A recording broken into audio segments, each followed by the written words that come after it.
Good evening, everyone. A very warm welcome to our second UQ MBA Professional Development webinar for June 2023, People over Protocol. Before welcoming our esteemed guest speaker, joining us all the way from Sweden, I'm just going to clarify a few things for you all. Number one, please note this event is being recorded and you will be sent a link to the recording on our YouTube channel after the session. Secondly, please do not hesitate to put your question in the Q&A chat for our guest speaker. Finally, you will notice we have closed captioning enabled to make this event more accessible to all viewers. If you would like to turn these on or off, you can do so by clicking the live transcript button below and following the prompts. For those attending and who don't know me, my name is Remy Descamps, and I'm part of the UQ MBA Careers and Professional Development team. A very quick reminder that you have a dedicated careers and professional development team to help you at each step of your career journey. Myself, my colleague Ryan Webb are available for career consultation from early June to late December. And we ensure that we tailor our services and event offerings to the needs of our students and alumni. So if you're online, please stay at the end of this webinar. We'll be asking you a quick survey, asking you around what themes or what events you would like us to cover for semester 2, 2023. Of course, online, we've got Abby Reynolds, who returned from maternity leave in January. Abby provides the connections between our MBA cohorts with our alumni and industry, whilst also working on the MBA capstone experience that students complete in their final year of study. So if you are doing your capstone, especially industry capstone in semester 2, 2023 or semester 1 next year, please make sure you reach out to Abby. Of course, we've got our MBA manager, Roxanne Shea, who is also attending the webinar. And finally, I would like to say, as always, a big thank you to Sarah and Rene from our events and marketing team who are working their magic in the background.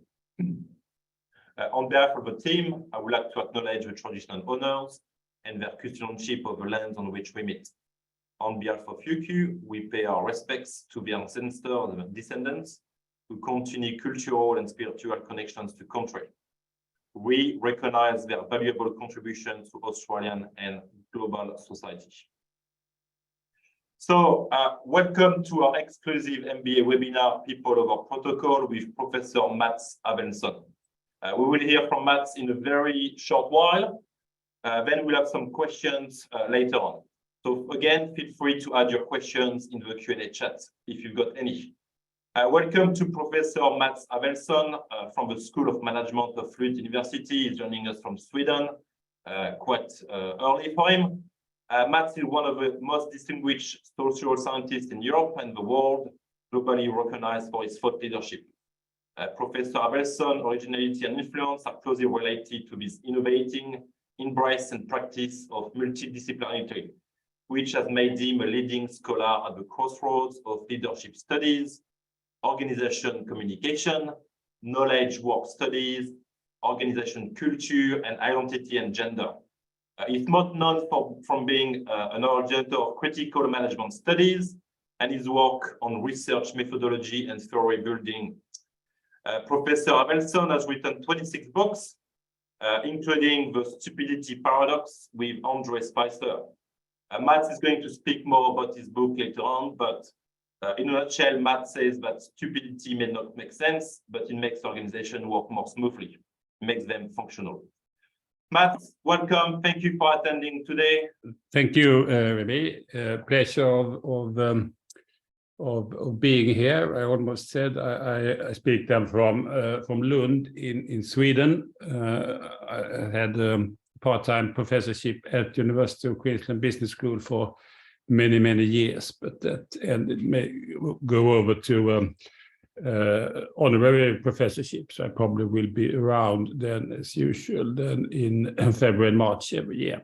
But I will talk then about this topic, people over protocol, combating organizational complexity, and as part of the complexity, combating also trying to minimize stupidity in organizations that tend to be quite institutionalized for various reasons. So we always like to think that we are very knowledge-based, a lot of professionals, a lot of people that are high in terms of competence, etc. But at the same time, there's partly the other side of certain forms of knowledge and professionalism is that we also tend to cultivate stupidity. And there's a tendency that with increased complexity, you have more hierarchy, you have more division of labor, more functions, more specialists, more consultants, more things that are being introduced in organizations then in order to make them work better with policies, plans, procedures, rules, regulations, etc. Then you often create also the opposite effect, so that there's so much of all this bureaucracy that it tends to fuel then stupidity, but a particular form of stupidity that makes it somewhat functioning, but sometimes slow, sometimes frustrating, sometimes there are a lot of waste, but still functional stupidity. It means that people do what they're supposed to do, they do that perhaps correctly, and things work to some extent, but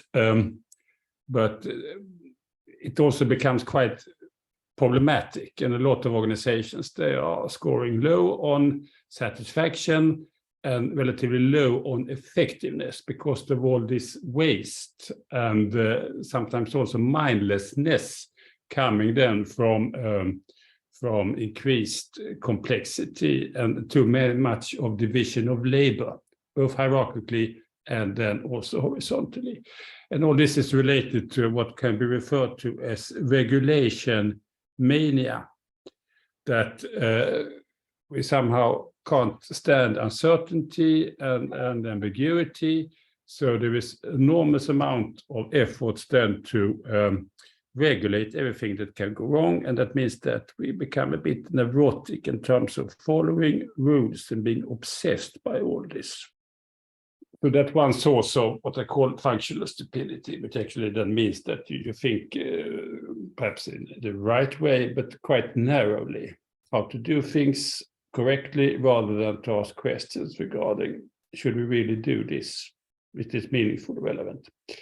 Part of this functional stupidity is that we easily are seduced by what I call the triumph of emptiness. It means that everything that sounds grandiose or uplifting strategies, vision, charismatic leadership, authentic leadership, competence development, professionalism, management of creativity, innovation, diversity, everything. All this sounds very kind of pompous and great and inspiring, but often it means that organizations, they are then colonized by business bullshit. A lot of words, statements that doesn't actually mean so much, but it sounds good and therefore it's repeated. Part of this is all the window dressing that organizations, they like to engage in. So sometimes I think about contemporary organizations, particularly large organizations, where people have limited overview and many are interested in only making things look good. You can call them Potemkin organizations, where you have a lot of window dressing, but behind that you have a substance or activities that are not necessarily at all in line with all these fantastic, nice windows and curtains. So all this means that there is a shortage of thinking. Functional stupidity, it's double-sided. So it is functional. I mean, obedience and good spirit, people doing their things, etc. I mean, that's fine. Rules are needed, etc. But the stupidity part, that a lot of things are being done that should not necessarily be carried out, it tends to dominate more and more. So we have more stupidity than functionality in many cases. And so it's particularly the case in organizations where core practices, what you actually do and accomplish leading to something, that's a bit difficult to assess. I mean, if you are a consultant, it's a bit difficult often to know exactly what they are contributing with, more than making people happy. or saying the right things, and then everybody is kind of having smooth relations, etc.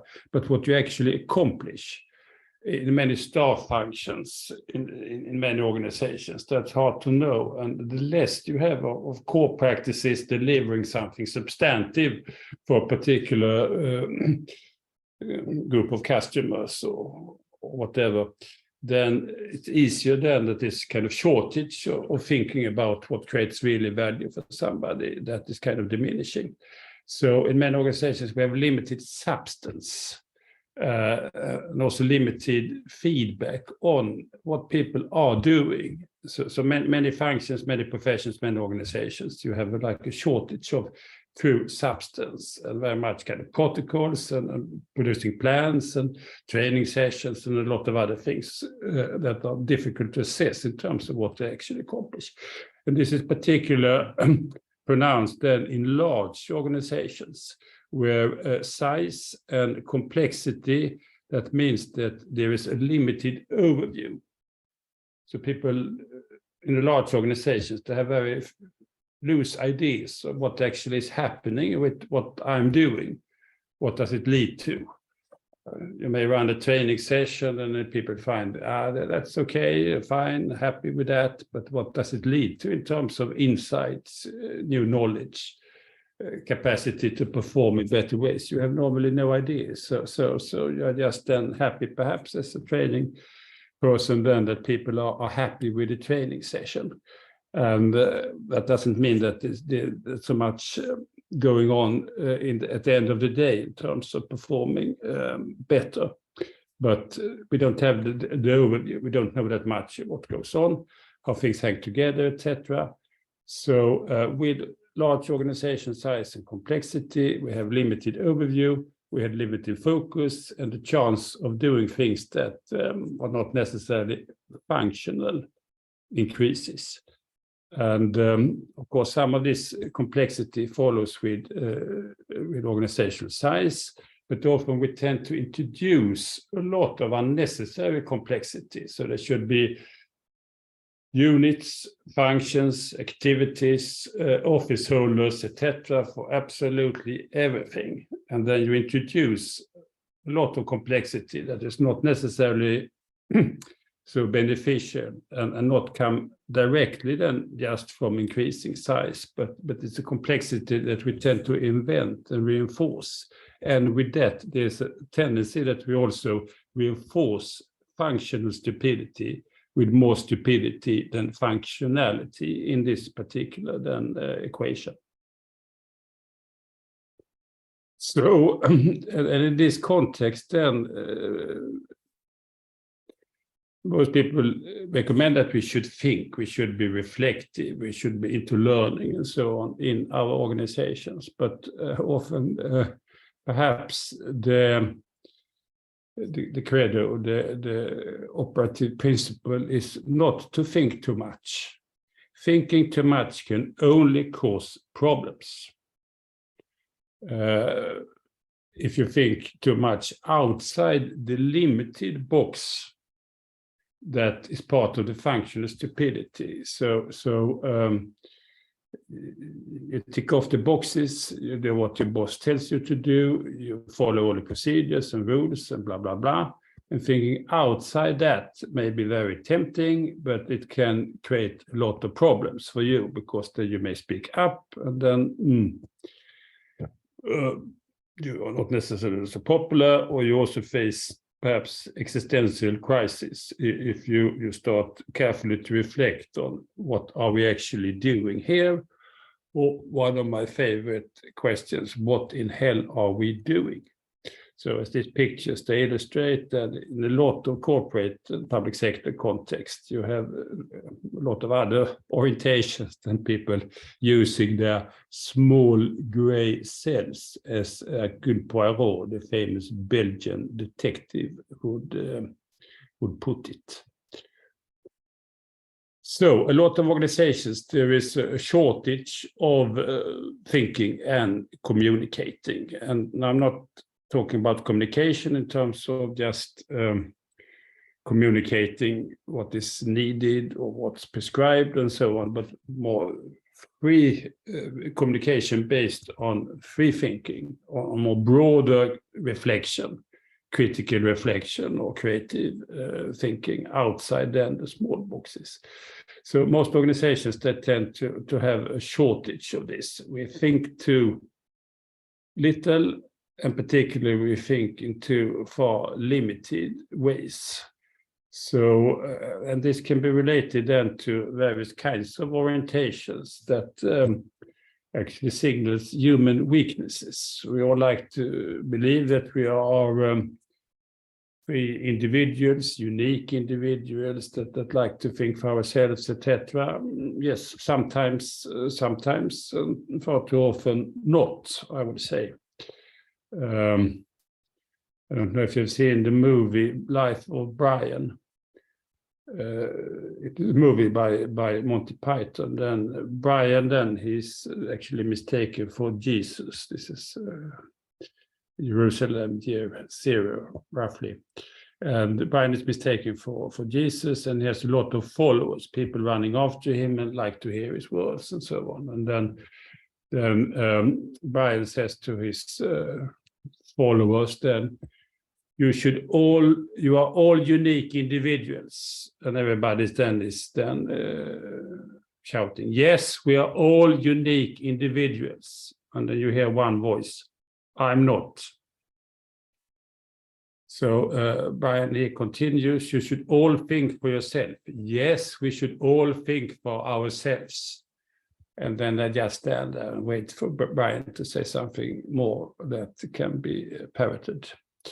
So there are different types of orientations that makes us less smart than we like to think about ourselves as. And one is then authoritarianism. The boss is right. He or she knows what's best for me. I just follow what hierarchy tells me to do. There's also group thinking, other directedness. We are very much inclined to do as others are doing this. Others' views, values, opinions, etc. What others find kind of good, we look at that and then we follow the crowd more than emphasize our independence and free thinking.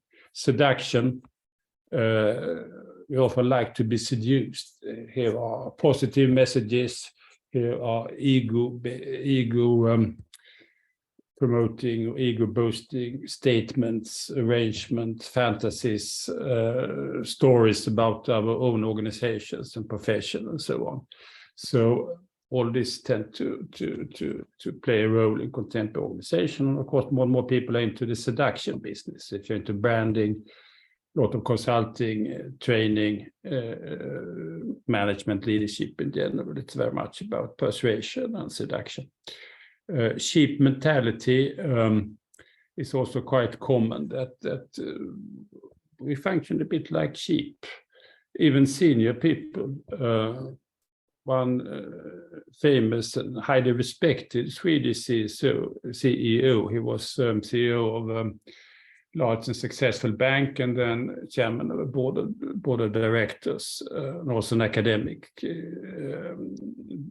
But he described CEOs that he had met as not necessarily particularly strong or independent people, but very much inclined then to follow the crowd. So he says that if you have a group of sheep, they are munching grass in one field, and then one of the sheep, they hear that the grass is greener on the other side of the hill. And that sheep walks over there and starts to munch on the grass. Then after 15 minutes, all the other sheep, they have followed his example, and they are munching grass there as well. And he said that most of the CEOs he had met, they were very, very much like that. So a lot of imitation and follow then the mentality of others. So all this means that and of course, it's not only CEOs, also the rest of us tend to sometimes function a bit like sheep in organizations, particularly large organizations and complex organizations. So it means that our brains occasionally becomes a bit soft here, policies, rules, procedures, well-sounding statements, a lot of business bullshit, etc. And we adapt to that. So our brains become not so sharp and critically thinking as would be possible, but we tend then to be more like yes men and women. And then, of course, it's often reward for this. So career is facilitated. We have nicer relationships with other people. So the yes men and women are, of course, always explicitly then rejected. In practice, they are often celebrated because it's nice to have people that agree and are positive and say the right things and blah, blah, blah. So one part of all this is then the CYA orientation. CYA, it means cover your ass. And that means that you have all the documentation in order, you follow all policies, all rules, all the conventions, they are there. And if you have done that, you don't deviate from being creative or independent or whatever, then you're on the safe side. And this is quite common and quite popular in many parts of working life.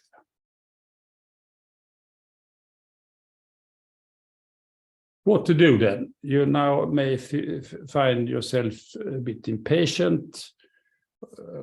You may not fully agree with me. You may be lucky and work in other organizations than those that I'm portraying here. But to those of you being perhaps skeptical, I could say that I worked with this for a very long time and then written a very large number of books and also chronicles for newspapers and so on. And I get enormous amount of positive feedback on these types of work. So I feel that I'm not exaggerating so much, but reasonably accurately portraying large part of working life in many organizations. Then the question may appear, what to do then? For me, it's very simple. You just start to think, spend a bit more time thinking through issues. If the boss or top management asks you to jump up and down, don't just jump up and down or ask, how should we jump up and down? But ask the question, why should we do this? And you can do this in a sharp way, or you can do it in a more kind of mild way. Though I'm not certain that I fully understand this. Could you please then tell me why should we do this? And then if the answer is, well, top management has decided, then the follow-up question is, why has top management decided? And if they have decided, is it relevant for us to do this in our local unit or whatever? So, but then in order to think a bit more freely, we need to have counter examples. So if we've been socialized into working life very much characterized then by excess of policies and rules and hierarchies and demands for obedience, etc., in all respects, then we can have a counterexample through the American shoe seller Nordstrom. They have, or had at least, rule number 1. Use your judgment in all situations. And then follow up, there will be no additional rules. Please feel free to ask your department manager or your colleagues any question at any time. So this could be seen as one organizational principle. And of course, Nordstrom, this is a myth that they only have that rule because of legislation and for other reasons. Then they also have need to follow employment rules, laws, and then need to make sure that there's no unequal discriminatory treatment of people. So certain things need to be in order to point that we have done that and that and that in order to try to demonstrate that everything here is fair, and the lawyers, the ambulance chasers can't earn a fortune on us. But in principle, you can have like this is the basic norm or the basic rule. Ask people to use their judgment in all situations and minimize the use of other rules. So that's like one extreme.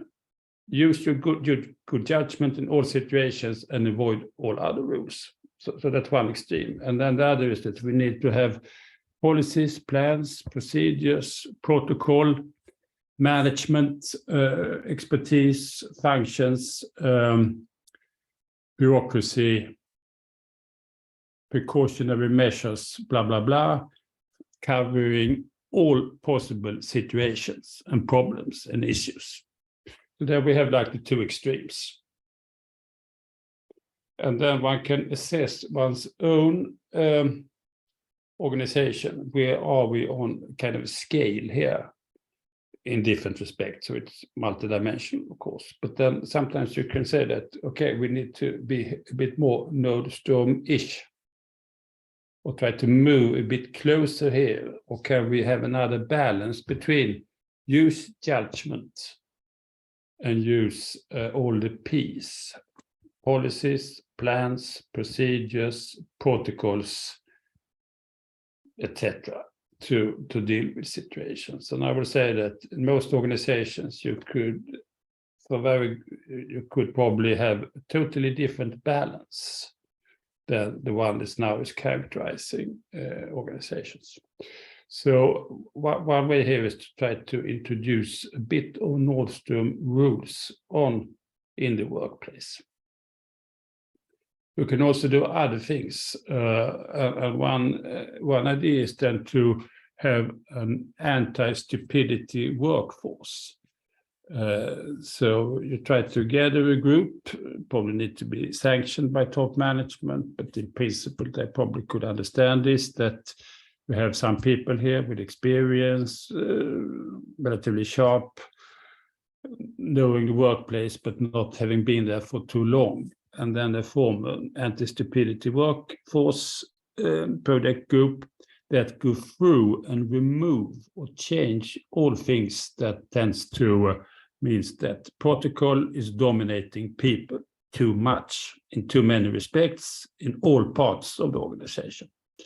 So, and then if you have like a workforce like that, they could be open then to receive suggestions, feedback, critique, worries from all parts of the organization. And it can be division or larger unit or whatever, so it's not necessarily an entire corporate group.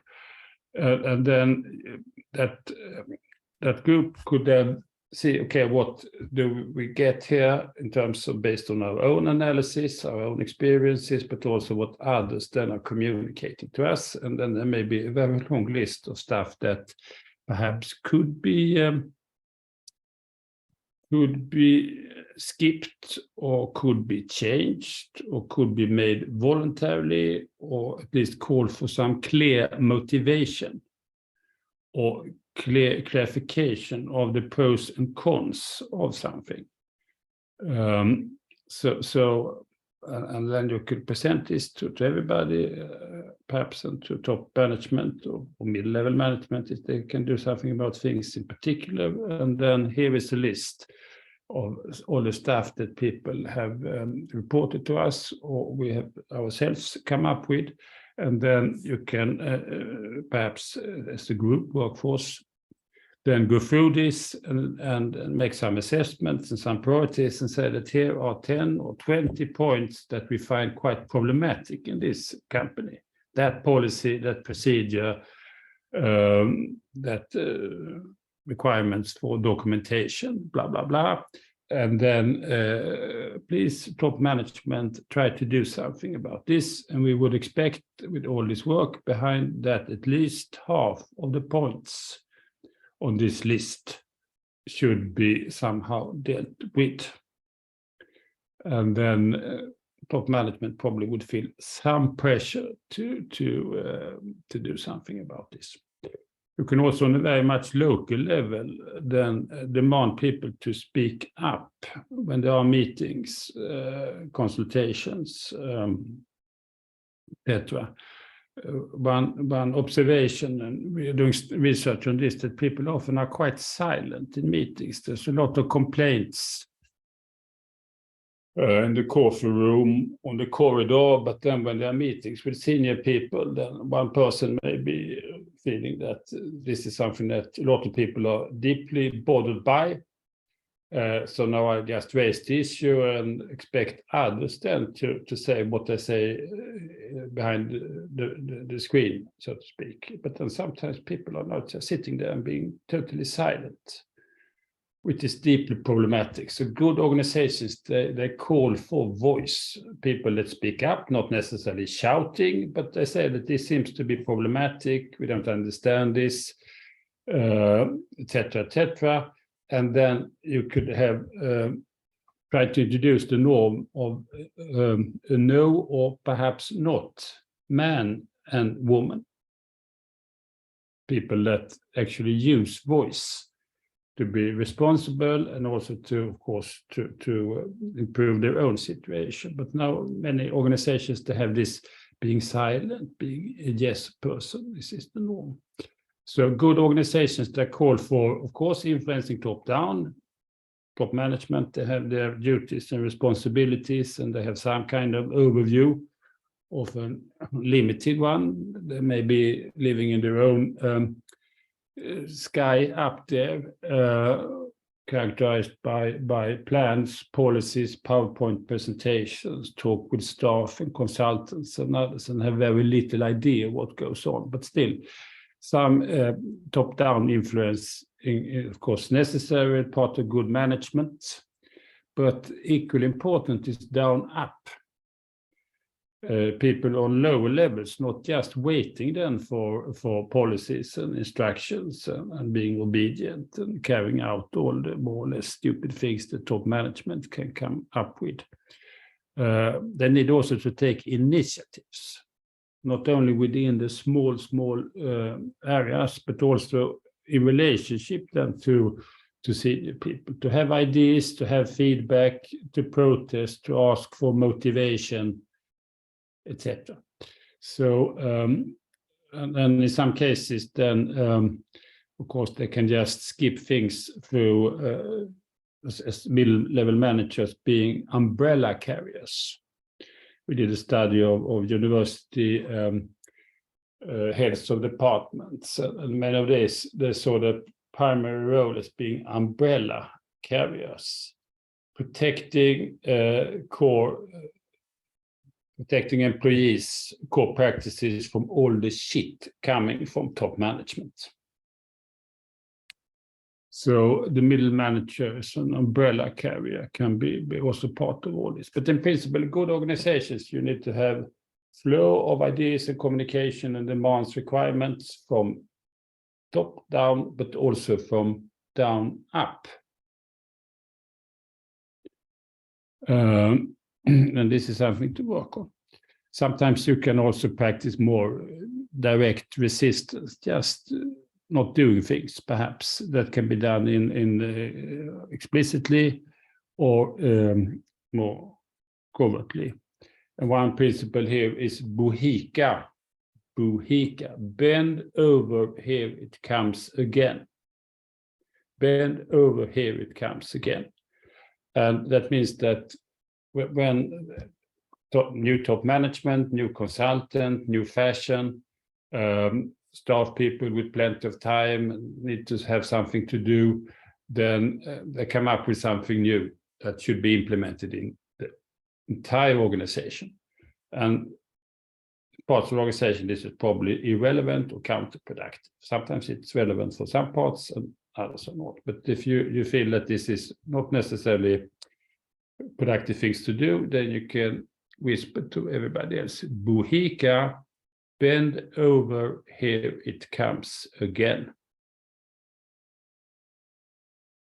You can also play Beatles. Then you may fear that I'm thinking about All You Need Is Love, but I'm thinking about another song, and that is Let It Be. Hear the words of wisdom, let it be, let it be. And of course, this is not an excuse for just being conservative or laissez-faire or not being responsible. This is actually about being responsible, because if the words of wisdom would indicate we should not necessarily do this, then it's some kind of mentality that should be practiced. And of course, if you let it be what's counterproductive or less necessary, then you probably have more time and energy over to do more significant things at work.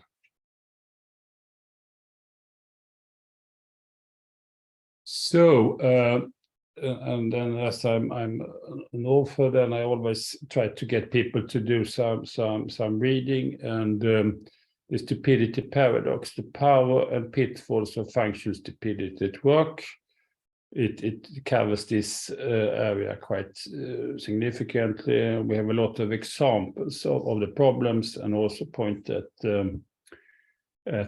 some ways in which one could deal with the problems that I've here talked about. The book has been quite influential. Small anecdote. A couple of years ago, I was in Sydney, Circular Quay, and then I saw a person. He looked very much like Malcolm Turnbull, the previous Prime Minister of Australia. And then I thought, it can't be him. He was just standing there waiting for the boat. But I must check. Excuse me, are you Malcolm Turnbull? Yes, I am, he said. Did you ever read the book, The Stupidity Paradox? And then he said, no, but I've heard positive things about it. And then the reason why I asked him was that in newspaper interview before Christmas a few years ago, when he still was the PM, then he was asked about his reading list for Christmas. And then he said he would read a book about Stalin, the latest Harry Potter, and then The Stupidity Paradox. Because apparently his son recommended it to him, but he never read the book, or at least he hadn't read it by then. Another book is The Triumph of Emptiness, which means that we live in an age where grandiosity and ego boasting and status things and a nice surface is taking over more and more and more, often at the expense of weakening practices or substance. So in case you're interested in reading more about this, then these books may be relevant and can actually be helpful then in order to create organizations that may run a bit better. So thank you. Thank you very much, Mats. Just wanted to mention again that if you've got any question for Mats, feel free to put them on the Q&A chat box. As Matt said, don't be afraid to raise your hand during meetings. Well, don't be afraid to put your question in the Q&A chat. I just have a few questions for you, Matt, if that's okay. Sure. So I come from a country where bureaucracy is king, basically. Lots of papers, lots of procedures. Translating to work, why do people just accept so much bureaucracy at work? Yeah, and I think it's a fascinating question. Personally, I can't stand it. I get very nervous and irritated, and sometimes it creates problems for me, but I also save a lot of time. I think it's partly a matter of laziness. So you fill in this, it's irritating, but then you do it and it takes 15, 20 minutes. It may take you 2 hours to try to do something about this. And then that may help you in the long run. But then it's always easiest just to do this and try to reduce your frustrations and just fill in the papers or follow the rules or whatever. So some cases it's laziness and short-sightedness. Then, of course, there is this element of worry. If I do something that is wrong or not doing this, there may be a sanction. And sometimes the problem is that even if you and your friends probably have kind of good judgment and so on, then there may be others somewhere. They are very much inclined then to nail down people that are not fully compliant. So sometimes you have this paranoid uncertainty, risk minimization mentality that is there. And then, of course, some people, they like rules and procedures. It's anxiety reducing for them. There are two kinds of people, I think, in principle. I mean, a lot of different people, but two different orientation. One is people that don't like straitjackets, don't like too much rules, policies, procedures, constraints. They make you feel really bad and nervous and so on. So the claustrophobic mentality is there. And then you have other people that don't like openness or uncertainty or ambiguity or whatever. So there's people with a more agoraphobic orientations. You have a square, an open space, and that makes you a bit nervous. So, and then the problem is that people that have this agoraphobic orientation, freedom, judgment, etc., they tend to dominate because they can refer to and use laws, rules, regulations, etc. So they sometimes tend to dominate the other category. Unless you, as in Nordstrom, then the general culture tends to probably to recruit and retain people with the first kind of mentality. And then you have fewer people that can come over and nail you with rules and regulations and protocol and other things like that. Fantastic. I mean, my second question is a nice segue to this one. I was meeting with a student this morning, actually, and one of his questions was, due to the nature of his work, and I won't go into much details about it, but how the question was roughly, how could he create a balance between policies, plans, procedures, and then the use of brain, knowledge, and judgment? I think it's a difficult act, and it calls for continuous thinking and discussions and changes of how you deal with this. So sometimes you can say that we need to move over one or the other of these directions. Of course, I mean, we can't have Wild West or people that just do what they want to do, etc. So we need to have management and regulations, but we need to have it in the same way. Not too much of this and with more precision. So often it's easiest for top management and for staff people than to impose solutions for absolutely everybody. And then you have this like broad solutions that everybody should follow. And then you have more and more of that. So then you need to okay, can we have an exception here? Can we be much more precise? That is perhaps needed here and here, but not here and here. And that calls for a bit more work, of course, and a use of judgment and a clarification of the situation. But I do think that a general overview and try to play Beatles a bit more frequently, perhaps, and remind people that we sometimes should let it be. There's a new fashion, there's a new consultant, there's a new solution being presented. Perhaps we should be a bit more selective about that.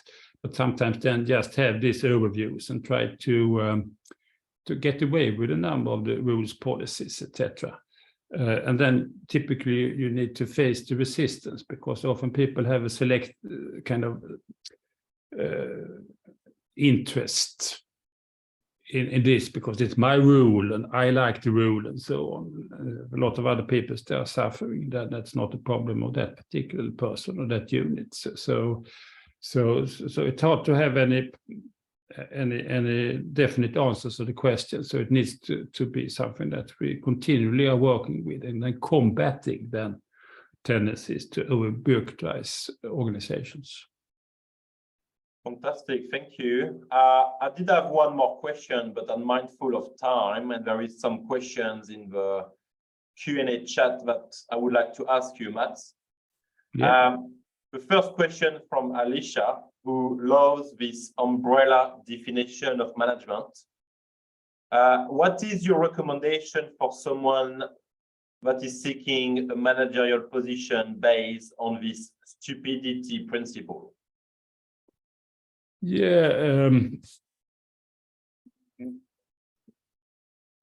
I think that it's easily so. When you get a managerial position, you're exposed to enormous amount of demands from top people and then from other people that have ideas that this is what you should do as a manager.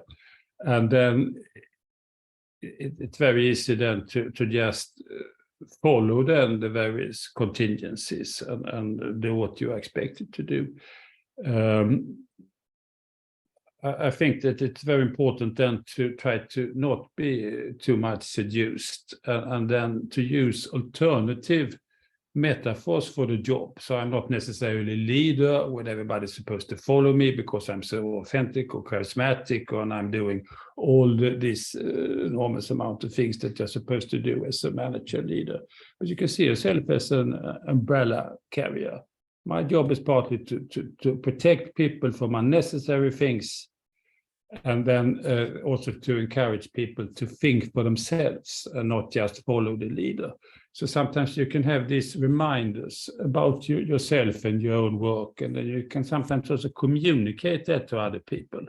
And in principle, I do think that also senior people can understand that job that can be inserted actually in the job description. You can ask for, couldn't be inserted in the job description that the middle manager then is also an umbrella holder. One key task is to protect core business from too ambitious or not thought through requirements or initiatives from other quarters. So, but Alicia, you need to find the right employer and the right context, and then you need to also try to, if you get a job, then to mold it in a particular way, and perhaps during job interviews and so on, also talk with people that my view on this is not necessarily an extremely conventional one. I do think it's important then for a manager to work with these and these issues as well. And if people then find, oh, that's shocking, you should just be like a sergeant in a large army, implementing what top managers tell you to do, blah, blah, blah. Or we need to have people that are extremely conscious in terms of following all the rules and regulations and protocol, etc. Then you can say, perhaps this is not a company for me. So be a bit selective, but also to communicate to yourself and others what should one expect of me and what should I do in this kind of job. Well, talking about the army, the next question is from Henry, who has spent many years in the Defense Force. Henry is asking, have you read Dixon's On the Psychology of Military Incompetence? Have you recognized any patterns of former military leaders struggling in their transition to civilian work? So I understand it might be a niche question, but since Henry is one of our full-timer. Yeah, no, a lot of people recommend the book. Embarrassingly enough, I have not read it, and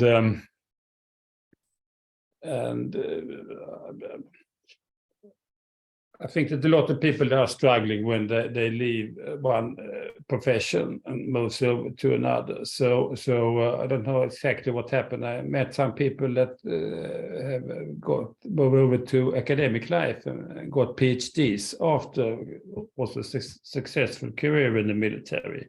And of course, sometimes they are struggling. So if you go from lieutenant colonel or brigadier or whatever and become a PhD student, that is a tricky transition.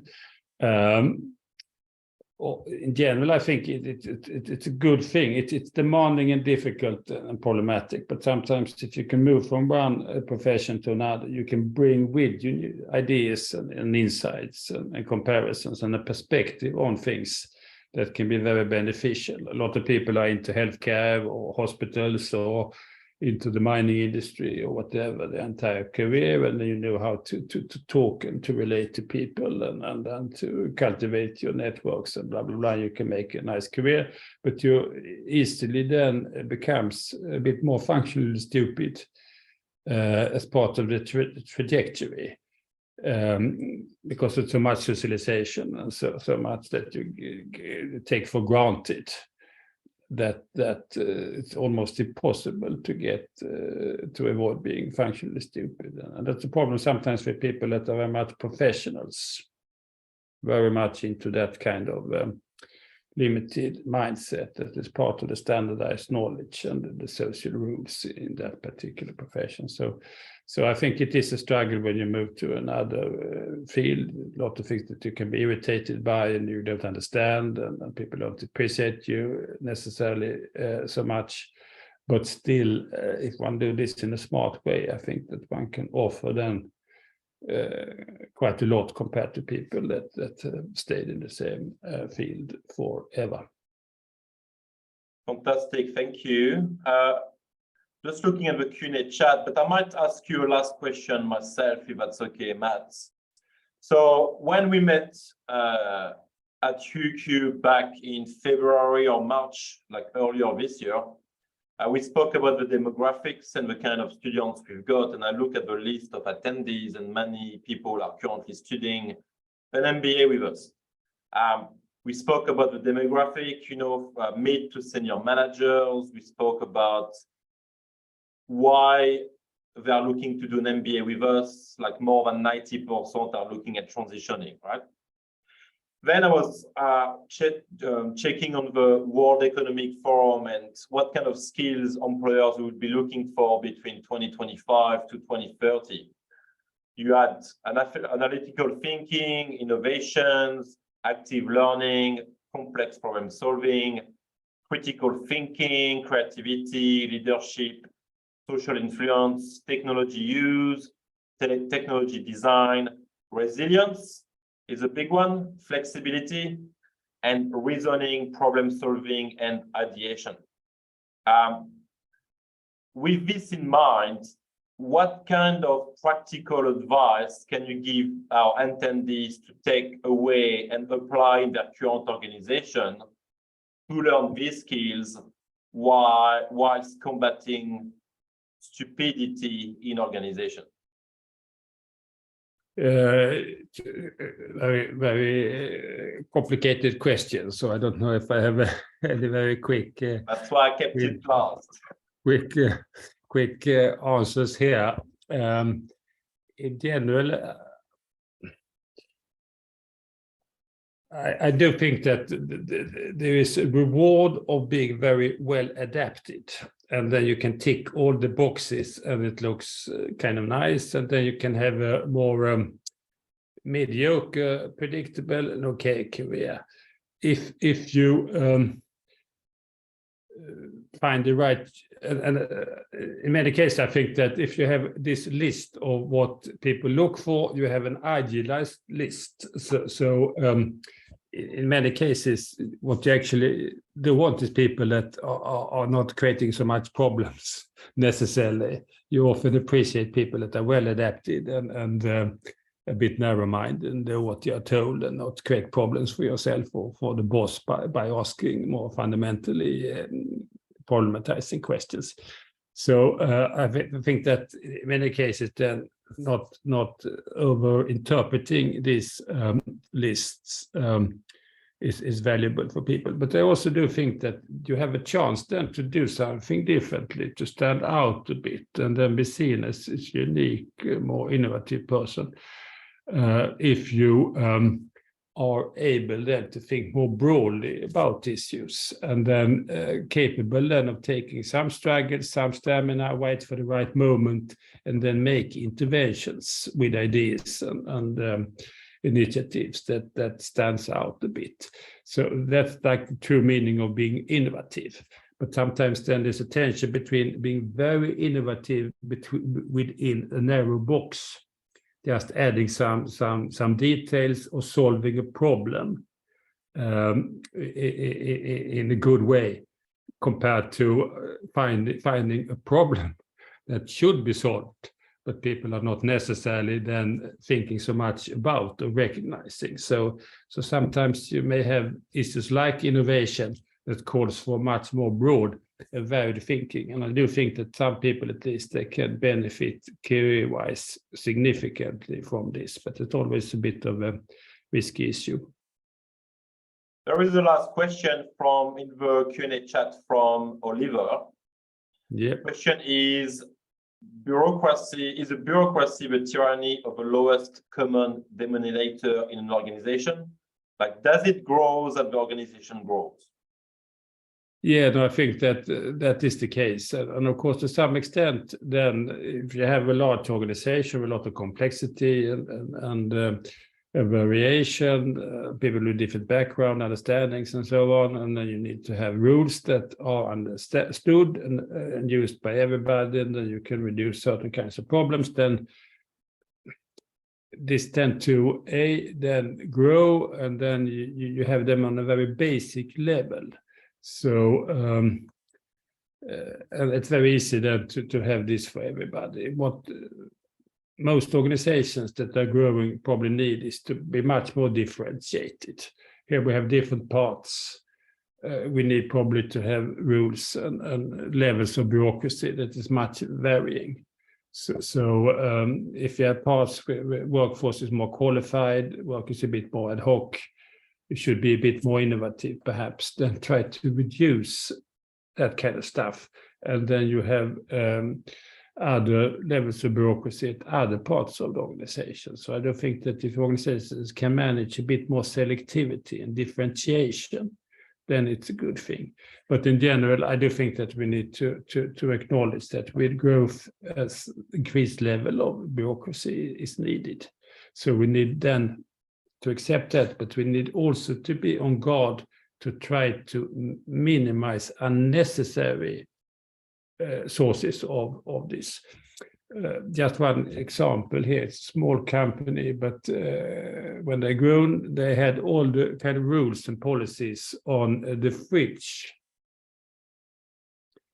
And then, so it was put there, and then if somebody wanted to add another rule or policy or protocol there, then you had to remove something. So the total level of rules was only what could be put on the fridge door. And I do think that examples like that, or somebody counting then number of policies or use of steering documents or rules or whatever, and then you have a list, and then I could say that now it's more than 700 or 500 or whatever. And then at one point, okay, if we add something, we need to pull something out. You may use simple tricks like that to make people think a bit extra and then try to do this. But I agree, Oliver. I think that your observation is correct. I do like the fact if you want to add a rule, you have to take one out, but that will be my own judgment. Yeah, mindful of time, and for once we are running perfectly on time, Matt. So I would like to thank you so much for attending this webinar live from Sweden. I do hope that the Swedish summer has kicked in already and you're having some wonderful weather. If you're attending this webinar and you've got any extra questions, feel free to reach out to myself, Ryan. You can email at mbacareers@business.uq.edu.au. We'll pass any of your questions to Mats. And thank you again, Mats, for your time. Please do not go anywhere. We have locked in our next event on the 9th of August from 7 to 9 a.m. We are just refining some details, but it's more than likely at 99% that will happen. Secure digital fortress, expert cybersecurity insight and best practice at 88 Quick Street. Again, 9th of August, there is no class on that date, 7 a.m. to 9 o'clock. Also, please do fill up the survey that will appear very soon into this webinar. We love to hear from you regarding what events or themes or skills you would like us to host. And thank you very much for attending and bonne soirée. Au revoir.